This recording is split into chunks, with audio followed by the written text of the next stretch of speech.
കൊച്ചി അല്ലേ?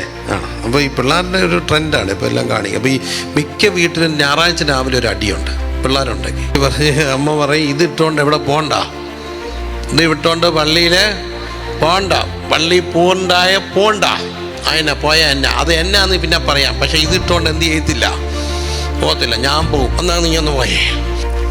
എന്തിന് തള്ളിപ്പോന്നേ? എന്തോ കാണാൻ പോവപ്പ? സൗന്ദര്യം പ്രദർശിപ്പിക്കില്ല. സൗന്ദര്യം ഒന്നും എന്ത് ചെയ്യാനുള്ളതല്ല. ആരോഗ്യവും സൗന്ദര്യവും ധനവും ഒന്നും പ്രദർശിപ്പിക്കില്ല. എപ്പോഴും ഈ ക്രിസ്തുവിൽ മറഞ്ഞു നിൽക്കുന്ന ഒരു ശൈലിയുണ്ട്. ക്രിസ്തുവിലിങ്ങനെ മറഞ്ഞു നിൽക്കുന്ന, ക്രിസ്തുവിൽ മറഞ്ഞ ഒരു ജീവിതശൈലിയാണ് നമുക്ക് അനുഗ്രഹമായിട്ടുള്ളത്. ഒന്നും കാണിക്കരുത്, ഒന്നും പ്രദർശിപ്പിക്കാതിരിക്കുക. ഹല്ലേലൂയ. പ്രദർശനത്തിന് വേണ്ടി ഒന്നും ചെയ്യുകയും ചെയ്യരുത്.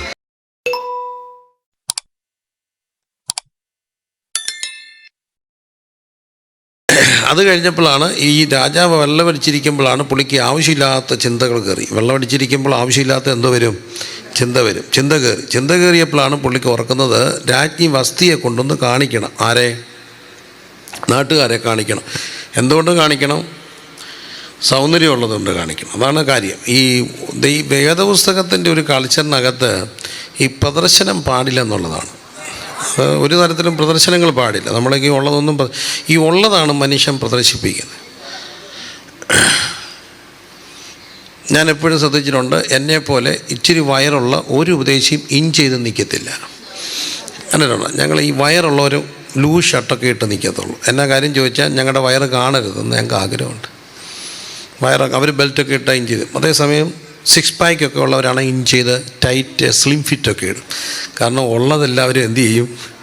കാണിക്കും. ഉള്ളതേ കാണിക്കാനുള്ള പ്രവണതയുണ്ട്. ചില ധനം കാണിക്കും.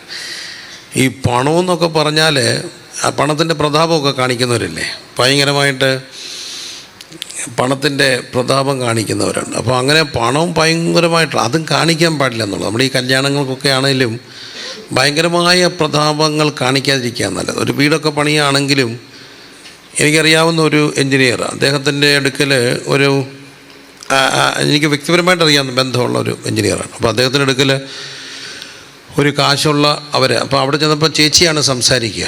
ചേച്ചി എൻജിനീയറുടെ അച്ഛനുണ്ടെങ്കിലും ചേച്ചിയാണ്. അപ്പോൾ ചേച്ചിയുടെ ഡിമാൻഡ് ഇതാണ്, ഒരു 5-10 കിലോമീറ്റർ ചുറ്റളവിൻ്റെ ഇങ്ങനെ ഒരു വീട് ഉണ്ടാക്കാൻ പാടില്ല, നിലവിലും പാടില്ല, ഇനി ഒരു ഇത്ര വർഷത്തേക്കിനും വരാനും പാടില്ല. അതായിരിക്കണം നമ്മുടെ ഡിമാൻഡ്. പുള്ളിക്കാരൻ പതുക്കെ വിഡ്രോ ചെയ്തു. കാരണം അത് കേട്ടപ്പോഴേ ആ മനുഷ്യൻ ഒരു ക്രൈസ്തവ മൂല്യമുള്ള ഒരു മനുഷ്യനായിരുന്നു. അദ്ദേഹം എന്നോട് പറഞ്ഞു, ഇതൊരു പണി കൈ കൊടുത്താൽ ഞാൻ തട്ടിപ്പോകുമെന്ന് എനിക്ക് പേടി തോന്നി. കാരണം അവരുടെ ലക്ഷ്യം വീടല്ല, ആർക്കും ഇല്ലാത്തതെന്തോ വേണം, ഒരു വീട് വേണം. ഏതായാലും വേറൊരാളെ അത് ഏൽപ്പിച്ചു. ആ വീട് പണി നടന്നുകൊണ്ടിരിക്കുമ്പോൾ തന്നെ ആ ചേച്ചി മരിച്ചുപോയി. അവിടെ ഭൗതിക ശരീരം അവിടെ വെച്ചു. കാരണം ഈ ആർക്കും എല്ലാവരെയും പ്രദർശിപ്പിക്കാൻ വേണ്ടിയുള്ള ഈ ധനമൊന്നും പ്രദർശിപ്പിക്കരുത്. ധനമൊക്കെ ഉണ്ടെങ്കിൽ അത് അനേകരെ സഹായിക്കുക, നമ്മുടെ ആവശ്യങ്ങൾ നടക്കുക, സേവ് ചെയ്യണം, അതും പാപമൊന്നുമല്ല. പക്ഷേ ധനം എപ്പോഴും മറ്റുള്ളവരെ നമ്മുടെയൊക്കെ ലഭിക്കുന്ന പണം കൊണ്ട് മറ്റൊരാളുടെ കണ്ണീരൊപ്പം കഴിയുന്നതല്ല ജീവിതത്തിലെ ഏറ്റവും വലിയ സേവിങ് എന്നൊക്കെ പറയുന്നത്. അപ്പോൾ അതാണ് സേവിങ്. അപ്പോൾ ഈ സേവിങ്ങിലൊക്കെ ഇത് പ്രദർശനമാണ്. ഞാനൊരു വീട്ടിൽ ഇരിക്കുമ്പോൾ, അന്നത് ഒത്തിരി വർഷം മുമ്പാണ്, എൻ്റെ അമ്മയും കൊണ്ട് ഞാൻ പോയതാണ്.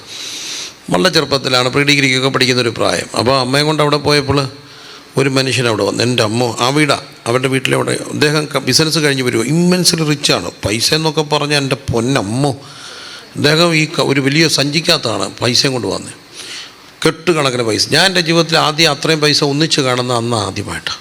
അദ്ദേഹം വന്നിട്ട് ഈ പൈസ മുഴുവൻ വാരിയെടുത്ത് വീടിൻ്റെ ഈ ഷെയ്ഡുണ്ടല്ലോ, വീടിൻ്റെ ഷെയ്ഡിലോട്ട് വാരി എറിയുക.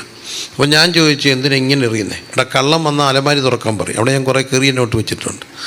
ഒരു കള്ളനും ഈ വീടിൻ്റെ ഷെയ്ഡേ കയറി തപ്പോൾ അവിടെ മനോരമ, പഴയ ചെരുപ്പ്, പാത്രം, ഇതെല്ലാം ഇവിടെ കിടക്കുന്നേ, ഷെയ്ഡല്ല. അവിടെ കയറി ആരെങ്കിലും തപ്പുമോ? ഇല്ല. അതുകൊണ്ട് കള്ളം തപ്പാതിരിക്കാനാണ് അങ്ങോട്ട് ഇരിഞ്ഞേക്കുന്നത്. എന്നിട്ട് ഈ പുള്ളിയുടെ കൈ കുപ്പിയുണ്ട്. പുള്ളി വരുന്ന വഴി അതിനാവശ്യമായ കഴിക്കാനുള്ളതൊക്കെ ആയിട്ടാണ് വന്നേക്കുന്നത്. ഞങ്ങൾ പോകുന്നുമില്ല, പുള്ളിക്ക് കുടിക്കാനും പോയി. പുള്ളി അങ്ങോട്ട് ദേഷ്യം കയറിയിട്ട് ആ വിഡ്രോവലിൻ്റെ ഒക്കെ ഒരു സിംറ്റം കാണും. പുള്ളി ഒരു കസാര എടുത്ത് അങ്ങ് തല്ലി ഓടിച്ചു. അപ്പോൾ എൻ്റെ അമ്മ ചോദിച്ചു, എന്തിനാണ് നീ എന്നെ അടിച്ചാണോ? എൻ്റെ പൊന്നാൻറ്റി, സത്യമായിട്ട് നിങ്ങൾക്കങ്ങ് പോവാം, എനിക്ക് കുടിക്കണം, നീ കുടിക്കാതിരിക്കാനൊക്കത്തില്ല. അപ്പോൾ ഇവർക്ക് കുടിക്കണം. അപ്പോൾ ചുരുക്കത്തിൽ ഞങ്ങളവിടെ നിന്ന് ഇറങ്ങിപ്പോയി. എൻ്റെ കാശ് വാരി എറിയപ്പ, എന്തോ ഒരു ഷോ ഓഫായിരുന്നു. കുറേ നാൾ കഴിഞ്ഞ്, വർഷങ്ങൾ ഇടവേള എന്നൊക്കെ പറയുന്നത് നല്ല ദീർഘവർഷം, ഞാനെങ്ങാണ്ട് പോയിട്ട് വരുമ്പോൾ ഇദ്ദേഹം ടൗണിൽ നിൽപ്പുണ്ട്. അദ്ദേഹം നിൽക്കുന്ന കണ്ടുകൊണ്ട് രാത്രി ലേറ്റ് നൈറ്റില്ല, ഞാൻ എൻ്റെ ബൈക്കേ വരിക, ഞാൻ പതുക്കെ ചവിട്ടി, അച്ഛാ എന്തുകൊണ്ടച്ഛാ, പഴയ വലിയ പുലിയല്ലേ അച്ഛാ എന്തുകൊണ്ടെന്നൊക്കെ ചോദിച്ചപ്പോൾ പുള്ളിയോട് പറഞ്ഞൊന്നുമില്ല. അപ്പോൾ പുള്ളിയുടെ ഇടയ്ക്ക് ബിസിനസ് എല്ലാം പൊട്ടി, വീടൊക്കെ ജപ്തിയായെന്നൊക്കെ ഉള്ളൊരു വാർത്ത കേട്ടായിരുന്നു. അപ്പം ഞാൻ ചോദിച്ചു അച്ഛാ എങ്ങനെയാണ് കാര്യങ്ങളൊക്കെ. അപ്പം പുള്ളിയോട് ചോദിച്ചു, പറയുകയാണ്, മോനെ what you think about me man, I know how to handle every situations, I know how to handle, I just need a phone and with this phone I do the business. ഇത്ര ടണ്ണാണ് export ചെയ്തേക്കുന്നത്, അത് ഇത്ര കോടി രൂപയുടെയാണ്. അതിൻ്റെ that commission itself comes around 20 to 30 lakhs of rupees and that money will be credited into my account within 2-3 weeks and things will be solved. ഇതെല്ലാം പറഞ്ഞപ്പോൾ ഞാനിങ്ങനെ അന്തം വിട്ട് കേൾക്കുകയാണ്, ഇത്ര കോടി രൂപ അങ്ങനെ വരുന്നു ഇങ്ങനെ വരുന്നു. ഇതെല്ലാം പറഞ്ഞിട്ട് ആ മനുഷ്യൻ എന്നോട് പെതുക്കെ ചോദിച്ചു, ഒരു 50 രൂപ തരാം 2 ദോശ കഴിക്കണം. എനിക്ക് സത്യത്തിൽ ഞാൻ കരച്ചിയാൻ വന്നു. എന്നാൽ പിന്നെ എന്നോട് ഈ കോടിയുടെ കണക്ക് പറയാതിരിക്കട്ടെ. ഇതെല്ലാം പറഞ്ഞിട്ടാണ് പറഞ്ഞത്, ഒരു 50 രൂപ തരാം 2 ദോശ കഴിക്കണം. അന്ന് ഞാൻ ഒരു കാര്യം പഠിച്ചേ, ധനം പ്രദർശിപ്പിക്കരുത്. കാരണം ഈ ധനം പ്രദർശിപ്പിച്ചാൽ ആടിച്ച് കെട്ടിപ്പോവും. എന്ത് ചെയ്യും ധനവാൻ? എവിടെയാണ് ധനവാൻ? ധനവാന്മാരൊക്കെ എന്ത് ചെയ്യും? സൗന്ദര്യം പ്രദർശിപ്പിച്ചവരൊക്കെ എന്ത് ചെയ്യും? ആരോഗ്യം പ്രദർശിപ്പിച്ചവരെന്ത് ചെയ്യും? അല്ലേ? ആരോഗ്യവും സത്യത്തിൽ പ്രദർശിപ്പിക്കാനൊക്കെ എന്നുള്ള ഇന്നത്തെ പിള്ളേരുടെയൊക്കെ ട്രെൻഡാണ്. അവർ നല്ല ഇവർക്ക് ഈ കൈയൊക്കെ നല്ല കൈയാണ്. പിള്ളേരെല്ലാം ഡമ്പിലൊക്കെ എടുത്ത് ജിമ്മിലൊക്കെ പോയി ഡയറ്റൊക്കെ ചെയ്ത് പ്രോട്ടീൻ പൗഡറൊക്കെ കഴിച്ച് നമുക്കുണ്ടാകും പിള്ളേർ ക്രീറ്റനൊക്കെ കഴിച്ച് ഇങ്ങനെയല്ല നടക്കുക. അവർ നടക്കുമ്പോൾ പോലും ഒരു പ്രത്യേക സ്റ്റൈലാണ്. ടീഷർട്ടൊക്കെ ടൈറ്റൊക്കെ ഇട്ട് മസിലൊക്കെ കാണിക്കരുത് മക്കളെ, കണ്ണ് കിട്ടുമെന്ന് പണ്ടത്തെ ഉള്ളവർക്ക് പറയാം. നമ്മൾ കണ്ണ് കിട്ടുമെന്നും പറയത്തില്ലേലും ഒരു കാരണവശാലും നമ്മൾ ആവശ്യമില്ലാത്ത ഒന്നും പ്രദർശിപ്പിക്കാതിരിക്കുന്നതാണ് ഏറ്റവും നല്ലത്.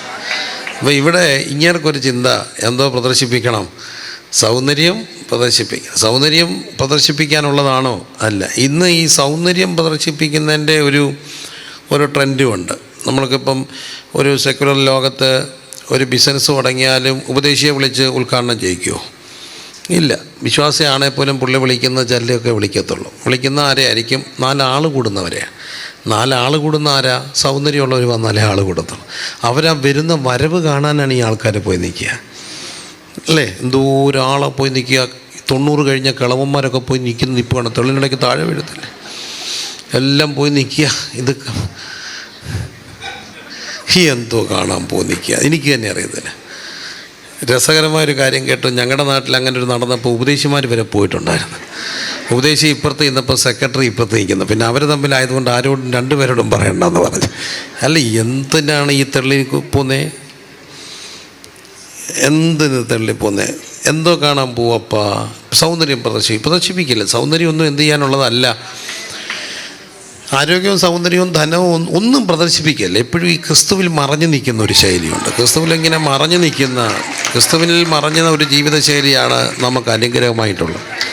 ഒന്നും കാണിക്കരുത്, ഒന്നും പ്രദർശിപ്പിക്കാതിരിക്കുക. ഹല്ലേലൂയ. പ്രദർശനത്തിന് വേണ്ടി ഒന്നും ചെയ്യുകയും ചെയ്യരുത്. അതാണൊരു ക്രൈസ്ത. ഈ ബൈബിൾ നൽകുന്ന ഒരു കൗണ്ടർ കൾച്ചറുണ്ട്. Bible gives us a counter culture. ഇനി every culture there is a biblical culture and that culture is a counter culture. പ്രതിസംസ്കാരമാണ് ബൈബിൾ നൽകുന്നത്. ബൈബിൾ നമുക്കൊരു പ്രതിസംസ്കാരം നൽകും. അപ്പോൾ ഇന്ന് ഈ അതിനുള്ള ഒരു താല്പര്യമുള്ളിടത്തൊക്കെയാണ് നമ്മൾ ഈ വസ്തിയൊക്കെ ചിന്തിക്കേണ്ടത്. വസ്തി ഞാൻ കൊച്ചിലെ പ്രസംഗിച്ച് കേട്ടിട്ടുണ്ട്. വസ്തി അഹങ്കാരിയാണെന്നും ഭർത്താവിനെ നിരസിച്ചവളെന്നും. അല്ല, അവൾ ആദർശശുദ്ധിയുള്ളൊരു പെണ്ണാണ്. അതുകൊണ്ടാണ് അവൾ പറഞ്ഞു, ഞാൻ എന്തിനില്ല, കെട്ടി എഴുന്നള്ളി പ്രദർശിപ്പിക്കാൻ ഞാൻ എന്ത് ചെയ്യത്തില്ല, നിൽക്കത്തില്ല. ഒരു പക്ഷേ അവൾക്ക് കുറച്ച് ഉൾബലമുള്ള ഒരു നല്ല സ്ത്രീയാണ്, ഒരു നിലപാടുള്ള ഒരു സ്ത്രീയാണെന്ന് എനിക്ക് തോന്നുന്നു. അതുകൊണ്ടാണ് ആ സ്ത്രീ ഒരിക്കലും അങ്ങനെ വരാഞ്ഞ്, അല്ലേ, പ്രദർശിപ്പിക്കാൻ. നമുക്കറിയാം, നമ്മുടെ നാട്ടിൽ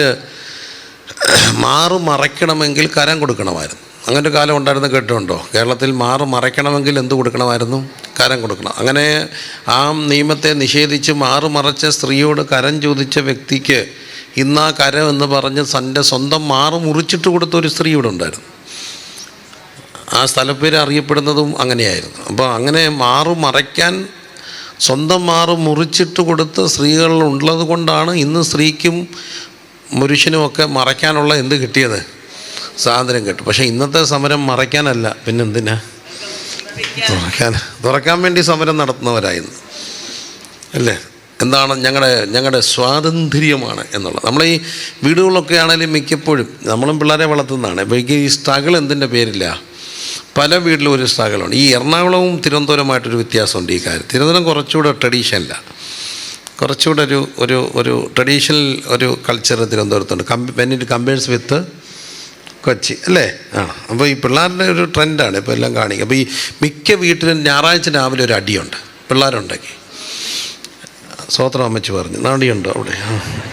അമ്മച്ചി അമ്മ പറയും ഇത് ഇട്ടുകൊണ്ട് എവിടെ പോകണ്ട, ഇത് വിട്ടുകൊണ്ട് പള്ളിയിൽ പോകണ്ട, പള്ളി പോകണ്ട, അതിനെ പോയാൽ എന്നെ അത് എന്നാന്ന് പിന്നെ പറയാം, പക്ഷേ ഇത് ഇട്ടുകൊണ്ട് എന്ത് ചെയ്യത്തില്ല, പോകത്തില്ല, ഞാൻ പോവും, എന്നാ നീ ഒന്ന് പോയേ.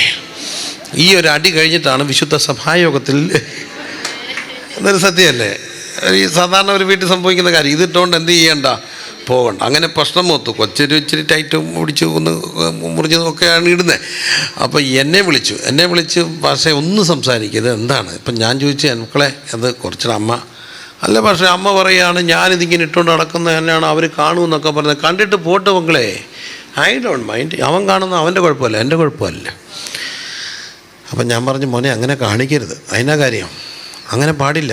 അല്ല അങ്കിളെ അവൻ കണ്ടിട്ട് പോട്ടെ അങ്കിളെ, ഇതും പറഞ്ഞോണ്ട് എനിക്ക് എൻ്റെ സ്വാതന്ത്ര്യം ഇല്ലേ, ഞാൻ ഇത് തന്നെ കാശ് കൊടുത്ത് മേടിച്ചത് ഇത് പാത്ത് വെക്കാനെന്നോ, ആരെണ്ട് കാണും അമ്മ വായി നോക്കി അവിടെ ഉണ്ടെന്ന് വെച്ചോണ്ട് ഞാൻ എന്തോ ചെയ്യണം?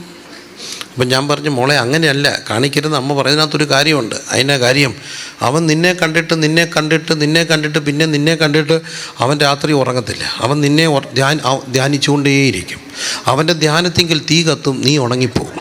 അപ്പം നീ ഉണങ്ങാതിരിക്കാനാണ് അമ്മ പറയുക, അല്ല അങ്ങനല്ല, ധ്യാനത്തെങ്കിൽ എന്ത് ചെയ്യും, തീ കത്തും. അവൻ ധ്യാനിക്കുന്ന കാൽവറി ഒന്നുമല്ല, നിന്നെ ധ്യാനിക്കുന്നതുകൊണ്ട് ചിലപ്പം, അതുകൊണ്ടാണ് ഈ പിള്ളേരോടൊക്കെ അമ്മമാർ പറയും, ഇതെടുത്തിട്ട് കൊടുത്താൽ മതി, ഇനിയും വരുമ്പോൾ ഇനിയും വഴക്കുണ്ടാകുമ്പോൾ ഇതൊന്ന് കേൾപ്പിച്ചാൽ മതി. എല്ലാ വീട്ടിലുള്ള സ്ട്രഗിളൊക്കെ ഇത്, നമ്മളെല്ലാം പച്ച മനുഷ്യരല്ലേ. അപ്പോൾ അപ്പോഴാണ് നമ്മൾ വസ്തിയെ ചിന്തിക്കേണ്ടത്. വസ്തി പറഞ്ഞു, ഒരു കാരണവശാലും ഞാനിതിന് ഇല്ല എന്ന് പറഞ്ഞു. അങ്ങനെ വസ്തി ഒരു നിഷേധാത്മകമെന്ന് തോന്നുന്നുണ്ട്, നിലപാടിൻ്റെ ഒരു വിഷയം വരികയാണ്. അതുപോലെ പക്ഷേ വസ്തിയുടെ സ്ഥാനം പോവുകയാണ്, അങ്ങനെ വസ്തി സ്ഥാനത്തുനിന്ന് മാറുന്നു. പക്ഷേ ഇവിടെയും ദൈവം ആ ചരിത്രത്തെ ദൈവത്തിൻ്റെ ഇഷ്ടത്തിൽ, ദൈവത്തിൻ്റെ ഹിതത്തിൽ തിരിക്കേണ്ടത് ദൈവത്തിൻ്റെ ആവശ്യമായിരുന്നു എന്നുള്ളത് നമുക്കറിയാം.